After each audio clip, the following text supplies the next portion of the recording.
Assalamualaikum warahmatullahi wabarakatuh. Di sini kelompok kami akan menjelaskan tentang analisa penyimpangan-penyimpangan yang terjadi pada masa demokrasi terpimpin dengan anggota kelompok Muhammad Rizky Indra, Muhammad Ziko, Suryono Arif. Pengertian demokrasi terpimpin adalah sebuah sistem demokrasi yang berjalan antara tahun 1959 sampai dengan tahun 1966, di mana dalam sistem demokrasi ini seluruh keputusan serta pemikiran berpusat pada pemimpin negara yang kala itu dipegang oleh Presiden Soekarno. 1. Pembentukan DPR-GR.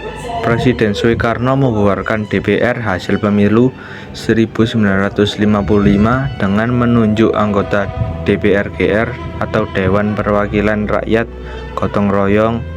Peran DPR-GR ini hanya merupakan instrumen politik lembaga kepresidenan, sementara peran lembaga legislatif sangatlah lemah. Hal ini menjadi bentuk penyimpangan karena sebenarnya kedudukan Presiden dan DPR seimbang.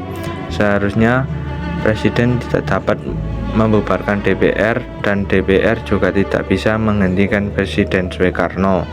2. Penetapan Soekarno sebagai Presiden seumur hidup melalui ketetapan MPRS nomor 3 MPRS 1963, Soekarno ditetapkan sebagai Presiden seumur hidup. Angka ini bertentangan dengan pasal 7 Undang-Undang Dasar 1945 yang menyebutkan bahwa masa jabatan Presiden adalah 5 tahun dan dapat dipilih kembali. Ketetapan ini menunjukkan bahwa 1. Penetapan ini disusulkan oleh MPRS yang anggotanya diangkat oleh Presiden sehingga keputusan tersebut mencerminkan dominasi Soekarno dalam lembaga negara. Yang kedua, dengan status Presiden seumur hidup, Soekarno memiliki wewenang penuh untuk menjalankan agenda politiknya tanpa perlu khawatir akan kritik atau pergantian kepemimpinan. 3. Pembubaran partai politik secara sepihak. Pembubaran partai politik secara sepihak adalah tindakan pembubaran yang dilakukan tanpa melalui prosedur hukum yang sah atau tanpa persetujuan dari pihak-pihak yang berwenang dalam sistem demokrasi. Tindakan ini biasanya terjadi dalam sistem pemerintahan otoriter atau dalam kondisi darurat tertentu. 4. Pembentukan MPRS. Presiden Soekarno membentuk sendiri MPRS melalui penetapan Presiden nomor 3 tahun 1959. Padahal seharusnya MPRS dipilih melalui pilihan umum pemilu yang sudah diatur dalam Undang-Undang Dasar 1945. Penyimpangan itulah yang pernah dilakukan saat Soekarno memperlakukan sistem demokrasi terpimpin.